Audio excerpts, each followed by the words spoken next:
ઘરમાં સુખ, શાંતિ અને કર્જ મુક્તિ માટે કયો ભગવાન વિષ્ણુનો આ મંત્ર છે અને એ જાપ કરવાથી આ તમામ પ્રકારની દુઃખમાંથી નિવૃત્તિ પ્રાપ્ત થાય. પ્રિય ભક્તજનો, સૌને રાધે રાધે. કથાના સંદર્ભથી આ વાત એટલા માટે હું આપની પાસે પ્રસ્તુત અને રજૂ કરું છું, કારણ કે ખાસ એક વાત યાદ રાખજો, કર્જ બધાને આ તકલીફમાં વધારે છે. ઘણા લોકોના ફોન આવે કે મહારાજ અમને કર્જમાંથી મુક્ત કરવા માટેનો ઉપાય બતાવો. એનો કોઈ ઉપાય એવો નથી કે આમાંથી તમને મુક્તિ મળી શકે. ચોક્કસ મળે. કેવી રીતે મળે? શું કરવાથી મળે? શું કરીશું તો મુક્તિ મળશે? પહેલા તો અભાવ અને પ્રભાવ નામની બે વસ્તુ છે ને, એ તમને કર્જ કરાવે છે.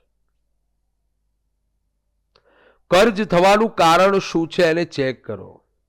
ખોટા ખર્ચા ન કરશો. આ યુગમાં ખાસ વસ્તુને યાદ રાખો કે તમારા ઘરમાં 50 રૂપિયાની આવક હોય ને તો આ કળિયુગમાં 30 રૂપિયા બચાવતા શીખજો. અત્યારે આપણે બને છે એવું. કર્જ થવાનું મુખ્ય કારણ શું છે કે જરૂરિયાત કરતા વધારે ખર્ચો થાય એટલે આપણે કર્જમાં આવી જઈએ. ફલાણા વ્યક્તિ આ લાવ્યા અને આપણે લાવવું પડે એટલે આપણે કર્જમાં આવીએ છીએ. ઘણા લોકોને મેં જોયા છે, ઘણા લોકોની વિટમણા સાંભળી છે. ત્યારે એમ થાય કે બંને કારણ શું છે?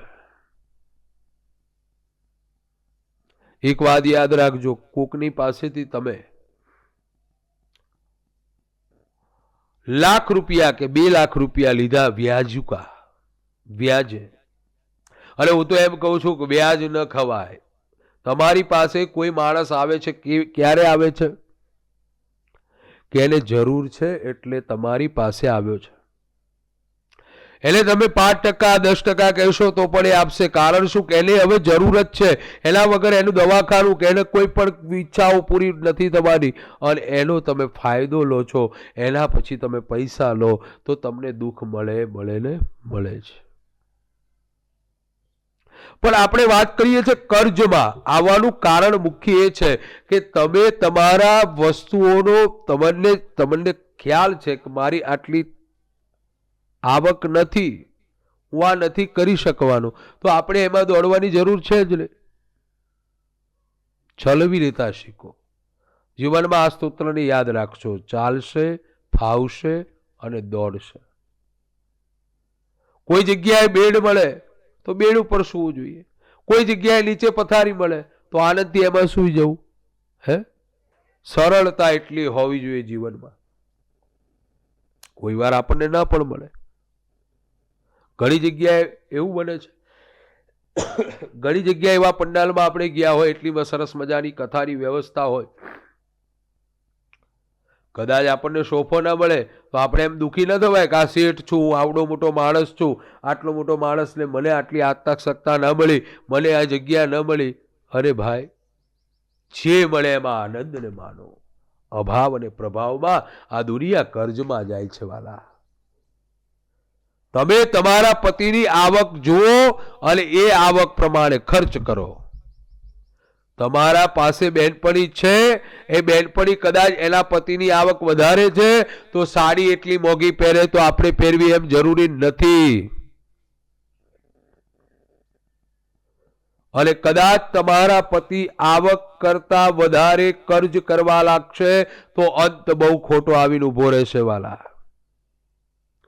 કારણ કે વ્યાજ, એનું વ્યાજ, ચક્રવૃત્તિ વ્યાજમાંથી માણસ ફસાવા લાગે, બહાર નથી નીકળી શકતો. અને પછી થાય છે શું? તકલીફમાં આવી જઈએ છે. તો એવા લોકો ખાસ કર્જ મુક્તિ કરવા માટે શું કરવું જોઈએ? તો આ બે વસ્તુનો ત્યાગ પહેલા કરો.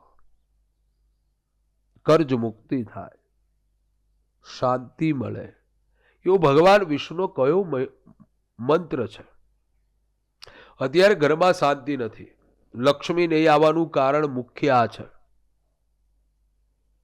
કે ઘરમાં કકળાટ. સવારથી એટલો બધો કકળાટ શરૂ થઈ જાય, કોઈ કારણ નથી હોતું. હો વાલા, કોઈ કારણ નહીં. તે અહીંયાથી વાટકી કેમ લીધી ત્યાંથી કકળાટની શરૂઆત થાય તો અંત સુધી તો લક્ષ્મીજી આવે નહીં. એ સ્થિર ન રહે. કારણ શું છે? કે ઘરમાં શાંતિ નથી, અને જે ઘરમાં શાંતિ નથી ત્યાં લક્ષ્મીનો વાસ નથી. ત્યાં સુખ અને શાંતિ પ્રદાન્ય નથી થતું. એનું કારણ એક જ છે કે ઘરમાં શાંતિથી જીવતા શીખો. જે મળે છે એમાં આનંદથી જીવો. ઘણા બહેનો તો સવારથી છોકરાને મારવા લાગે, એટલો મારે. બાપડો એ હજુ નાનકડો છે, હજી એને 2-3 વર્ષ થયા છે. એને એટલું બધું ડિપ્રેશનમાં, એટલા બધા એના ભાવમાં આવી જાય. 5 વર્ષનો છોકરાને કદાચ ભણવામાં, 5 વર્ષ તો રમવાની ઉંમર છે વાલા. એને રમવા દો, એને એની રીતે છોડી દો, એ સરસ તૈયાર થશે એનું માઇન્ડ. અત્યારે તો આપણે 3જા વર્ષથી જ એને કેજીન, જુનિયર કેજીન, આમાં એટલો બધો ભરમાવી દઈએ, એને સાચી રમતોનો ખ્યાલ જ નથી રહી.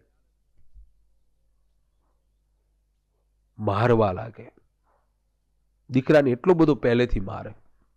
સવારથી કકળાટ, પુરુષ જોડે કકળાટ, પુરુષ સ્ત્રી સાથે કકળાટ કરે, પોતાના પિતા સાથે કકળાટ કરે, માતા સાથે કકળાટ કરે, બેન ભાઈ કકળાટ. આ બધા કકળાટ એક કાળું મુખ કરાવે વાળા. આપણી વડવાઓ કહેવત કહેતા હતા, કકળાટનું મુખ કાળું.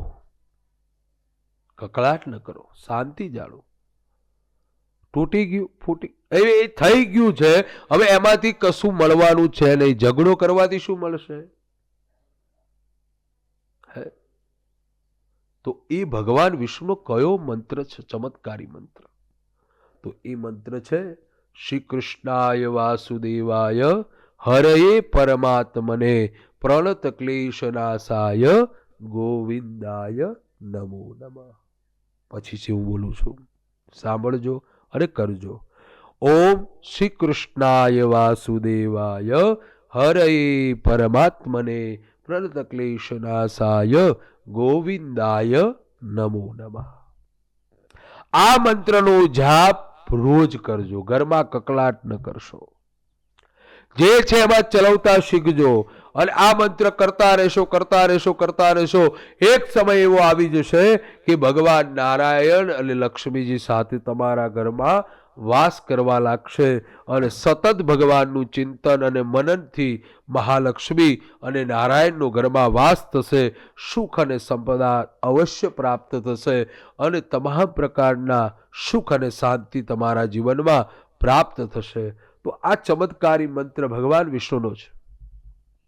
અને એ ભગવાન વિષ્ણુ, કારણ કે લક્ષ્મીજી આવે એકલા ન આવે, નારાયણનું ચિંતન થાય ત્યાં લક્ષ્મીનો વાસ થાય છે. શાંતિ એકલા ન આવે, નારાયણ આવે ત્યારે શાંતિ મળે છે. યશ એકલો નથી મળતો, પ્રભુને સાથે રહેલો છે. સત્ય એકલું નથી આવતું, પરમાત્માનું એક નામ સત્યનારાયણ પણ છે. અને ભગવાનનું સાચું ચિંતન, સાચું મનોરથ ભગવાનનું કરવામાં આવે, અને સતત રોજ એક માળા આ મંત્રની કરવામાં આવશે, ચોક્કસ પ્રભુની કૃપા પ્રાપ્ત થશે. એટલે ખાસ કર્જ મુક્તિ કરવા માટે એકાદશીના દિવસે, પૂર્ણિમાના દિવસે આ મંત્રનો સતત ચિંતન જાપ કરતા રહેજો, કરતા રહેજો. એટલે જ કીધું છે કૃષ્ણાય વાસુદેવાય હરયે પરમાત્મને, પ્રભુ હરયે પરમાત્મને પ્રણત ક્લેશનાશાય, મારા તમામ પ્રકારના ક્લેશનો નાશ કરો. કૃષ્ણાય. તો ભગવાનનું સતત આ મંત્રનું ચિંતન કરજો. વિશેષ માહિતી પ્રાપ્ત કરવા માટે નીચે આવેલા નંબર ઉપર આપ કોન્ટેક્ટ કરી શકો છો. જ્યોતિષ લગતો, વાસ્તુશાસ્ત્ર લગતો અને દેવી ભાગવત, શ્રીમદ ભાગવત અને શિવ પુરાણના અધ્યયન કથન માટે નીચે આવેલા નંબર ઉપર કોન્ટેક્ટ કરો. વિશેષ માહિતી રૂબરૂ પ્રાપ્ત કરવા માટે પ્રથમ આપ મેસેજની જાણ કરી અને રૂબરૂ આવી અને સાથે મુલાકાત પણ કરી શકો છો. સૌને રાધે રાધે. જય શ્રી